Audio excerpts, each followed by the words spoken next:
ससूनमधील आरोग्य यंत्रणा अक्षरशः कोलमडल्याचं दिसतंय। ससून हॉस्पिटलमधील एमआरआय मशीन 20 दिवसांपासून बंद आहे। एमआरआय मशीन बंद असल्याने रुग्णांचे हाल होत असल्याचं चित्र आहे।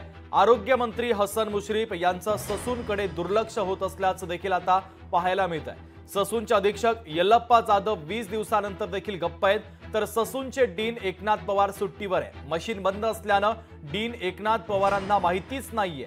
महत्त्वाची बातमी पुण्यातून आपण पाहतोय। ससून हॉस्पिटल हे नेहमी चर्चेचा विषय बनलेलं असतं। पुण्यातील ससूनमधील आरोग्य यंत्रणा आता कोलमडल्याचं दृश्य समोर आलंय।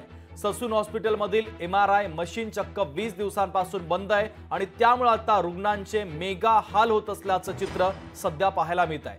तर आरोग्य मंत्री हसन मुश्रीफ यांचं ससूनकडे दुर्लक्ष झाल्याचं देखील याच निमित्तानं पाहायला मिळत आहे। कारण ससूनचे अधीक्षक यल्लप्पा जाधव 20 दिवसानंतर देखील गप्प आहेत, तर ससूनचे डीन एकनाथ पवार चक्क सुट्टीवर आहे। एमआरआय मशीन बंद पडलेलं होतं। मी आता डीनकडे माहिती घेतली, त्यांनी ताबडतोब टेक्निशियन बोलवलेले आहेत, ते चालू आहे।